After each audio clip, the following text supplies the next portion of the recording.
Asian mail 24 में आपका खैर मकदम। मैं हूं जमील मुस्तफ़ा अंसारी।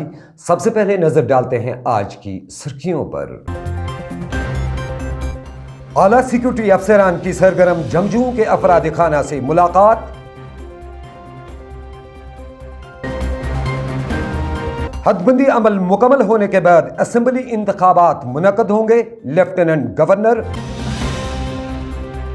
और अगले असेंबली इंतखाबात में हमारी फतह यकीनी, डॉक्टर फारूक अब्दुल्ला।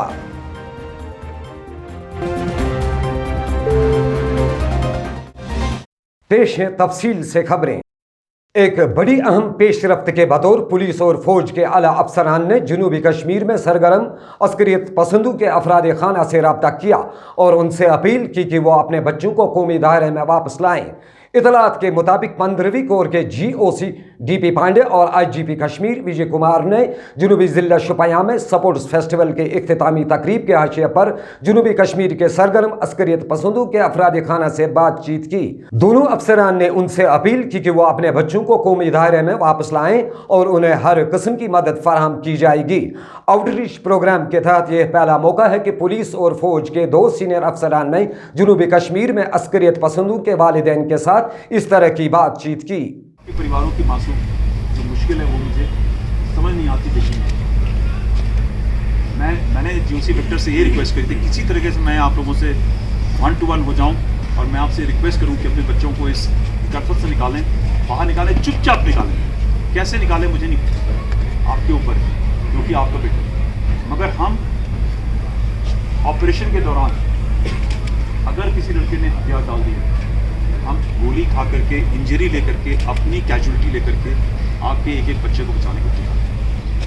ये मेरा आपको वादा है, ठीक है? क्योंकि जान जोखिम में होती है उस टाइम पे, मगर हम भी अपना फायर ऊपर के कुछ करके अपने बच्चे को, बाकी आपके। श्रीनगर के शेर कश्मीर इंटरनेशनल कन्वेंशन सेंटर में आज parliamentary outreach programme for Panchayati Raj institution की तकरीब मुनक्कद हुई। इस तकरीब का इफ्तिताह लोकसभा के मौजूदा 17वीं स्पीकर ओम बिरला ने किया, जबकि तकरीब में जम्मू कश्मीर के लेफ्टिनेंट गवर्नर मनोज सिन्हा ने भी शिरकत की। इस मौके पर मनोज सिन्हा ने खिताब करते हुए कहा कि इस मुनफरिद इकदाम का मकसद निचली सतह पर इंतजामी इदारों और मनसूबाबंदी को मजबूत बनाना है। बाद में एक प्रेस ब्रीफिंग के दौरान लेफ्टिनेंट गवर्नर मनोज सिन्हा ने कहा कि जम्मू कश्मीर में हदबंदी अमल मुकम्मल होने के बाद असेंबली इंतखाबात मुनक्कद होंगे। एक सवाल के जवाब में उन्होंने कहा कि जम्मू कश्मीर खास तौर पर वादी कश्मीर में सिक्योरिटी सूरत हाल काफी बेहतर है। जम्मू कश्मीर केंद्र शासित प्रदेश में आज निर्वाचित पंचायत राज जनप्रतिनिधियों से चर्चा हुई, संवाद हुए और किस तरीके से हम इन लोकतांत्रिक संस्थाओं को जनता के प्रति और जवाबदेह बना सकते हैं। ये संस्थाएं पारदर्शिता के लिए पारदर्शिता के साथ काम करें, लोगों की अपेक्षाएं, आकांक्षाओं को पूरा करने के लिए काम करें। इसलिए भारत की संसद की संस्था प्राइड देश भर में देश की सभी चुनी लोकतांत्रिक संस्थाएं सशक्त हो, मजबूत हो। उन संस्थाओं की बैठकों में, कार्रवाइयों में जनता की समस्याओं पर अधिकतम चर्चा हो, संवाद हो और किस तरीके से उन संस्थाओं के माध्यम से हम लोगों के सामाजिक आर्थिक जीवन में परिवर्तन कर सकते हैं, इसके लिए कार्यक्रम आयोजित किया जा रहा है। हमारा मानना है कि देश की सबसे लघु संस्था लेकिन सबसे जनता से सीधी संवाद वाली संस्था ग्राम पंचायत है। मुझे लगता है कि आप सब वरिष्ठ पत्रकार हैं, बहुत सारे लोग पार्लियामेंट कवर करते रहे। देश की संसद में कही हुई बात का अर्थ क्या होता है मुझसे बेहतर आप जानते हैं। तो दो बातें मुझे कहनी है। एक, विधानसभा के चुनाव, जब स्टेट रीऑर्गेनाइजेशन एक्ट बना था तो उसमें स्पष्ट रूप से उल्लिखित था कि डिलिमिटेशन के बाद चुनाव होंगे, नंबर एक। नंबर दो, पहले जम्मू कश्मीर असेंबली में जितनी सीटें थीं उससे 7 सीटें बढ़ गई। तो बिना डिलिमिटेशन के कौन डिसाइड करेगा उनकी बाउंड्री? देश के गृह मंत्री जी ने पार्लियामेंट के फ्लोर पर पार्लियामेंट को और देश को भरोसा दिया है कि स्टेटहुड उचित समय पर जरूर दिया जाएगा। मुझे लगता है कि इस पर देश को भरोसा है, जम्मू कश्मीर के लोगों को भरोसा है। और प्रधानमंत्री जी ने 15 अगस्त को भी फिर से इस बात को दोहराया है कि डिलिमिटेशन का काम तेज गति से चल रहा है और डिलिमिटेशन की प्रक्रिया पूरी होने के बाद चुनाव होंगे। एक बात मैं स्पष्ट करना चाहता हूं कि भारत के संविधान ने कुछ संवैधानिक संस्थाएं बनाई। चुनाव कब होगा इसका फैसला भारत का चुनाव आयोग करता है। मुझे लगता है कि उचित समय पर चुनाव आयोग निश्चित रूप से फैसला करेगा जब डिलिमिटेशन की प्रक्रिया पूरी हो जाएगी। शायद ये जम्मू कश्मीर के इतिहास की पहली घटना है। और दूसरी बात मैं कहना चाहता हूं कि हर काम में उनकी भागीदारी। हाँ, ये सही है कि लोकतंत्र में लोगों की अपेक्षाएं ज़्यादा हैं, ये चलता रहेगा, लेकिन निरंतर उनके संपर्क में है। मुझे लगता है कि अपनी बात को दूसरे के नाम से कहने की जरूरत नहीं है।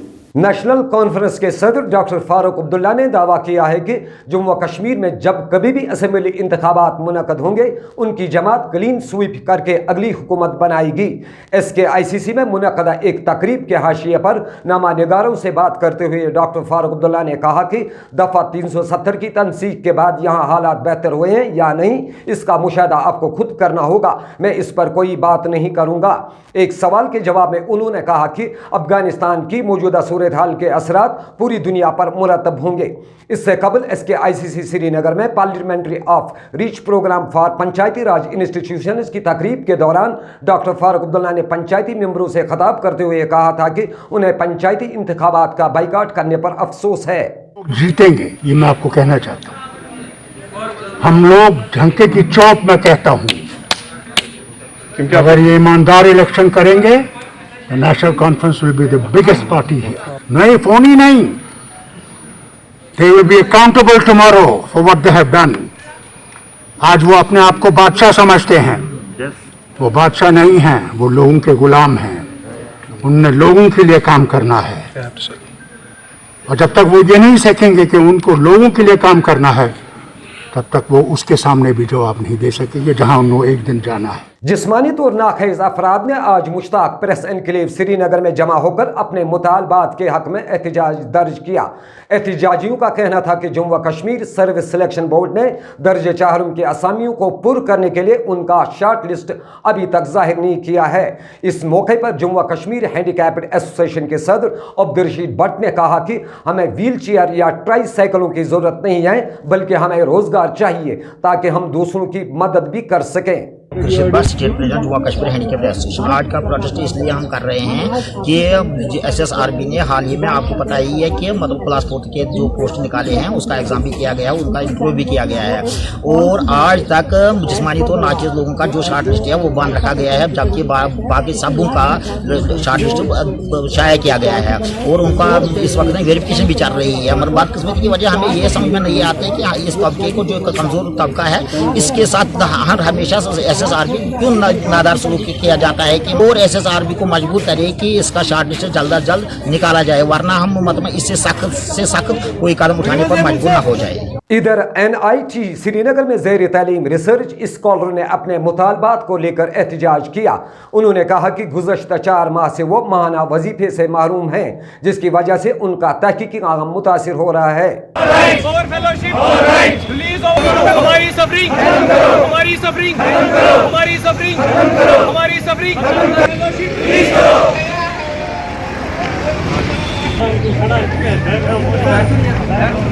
मैं डिपार्टमेंट ऑफ फिजिक्स को बिलोंग करता हूँ। हम यहाँ पे सारे स्कॉलर जमा हुए हैं, तमाम डिपार्टमेंट्स के अंदर श्रीनगर में जो भी रिसर्च स्कॉलर काम कर रहे हैं, हम यहाँ पे जमा हुए हैं। हमारा मसला ये है कि हमारी जो फेलोशिप है वो वक्त पर रिलीज़ नहीं होती है। हमें 3 महीना 4 महीना 5 महीना ये वेट करवाते हैं, फिर हमें रिप्रेजेंटेशन लेके जानी पड़ती है, हमें रिप्रेजेंटेशन मिनिस्ट्री को देनी पड़ती है, हमें रिप्रेजेंटेशन तमाम मिनिस्ट्रीज को देनी पड़ती है, डायरेक्टर्स को देनी पड़ती है, तब जाके हमें हमारी सुनवाई होती है और हमारी फेलोशिप जो है रिलीज़ हो जाती है।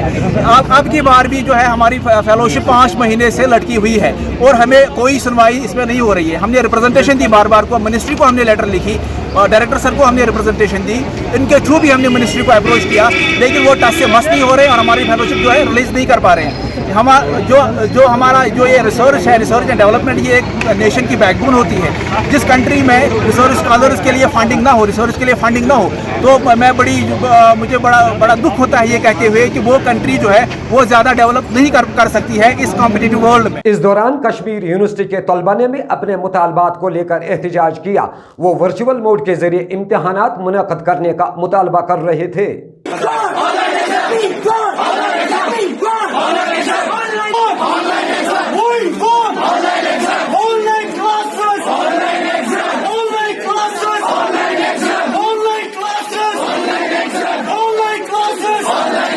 दारुशकोबाग बिजबिहाड़ा अनंतनाग के नज़दीक ज़ेर तामीर फुटब्रिज पर तामीरी काम ठप होने पर मुकामी लोगों ने नाराजगी का इजहार किया।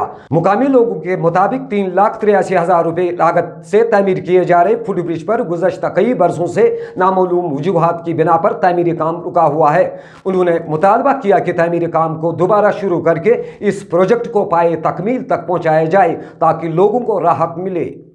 मुफ्ती मोहम्मद सैयद जब इंतजार में आएगा, उसने यहाँ पर कि सोचा कि मैं यहाँ पर एक रस्सी का पुल बनाऊंगा ताकि जो ये गार्डन है, जो ये बाग है, ये आपस में मिल जाए, लोगों को आसानी हो जाए यहाँ से पार जाने के लिए। उस पुल पर ये काम चल रहा है आज, मगर बदकिस्मती से पता नहीं ये काम क्यों रुका पड़ा हुआ है और आ गया। और जो इस हकीकत है, इस बाग की दारुशको गार्डन है, ये बादशाही बाग के नाम से मशहूर है। और जो इसके बगल में दरिया के पार, दरिया जहलम के पार जो दूसरा बाग है, उसका नाम है दारुशको गार्डन। और ये तवारीखी मुगल बागात है। इसके साथ ही एशियन वेल 24 का वक्त इख्तिताम को हुआ चाहता है। दीजिए मुझे और मेरी टीम को इजाज़त। अल्लाह निगहबान।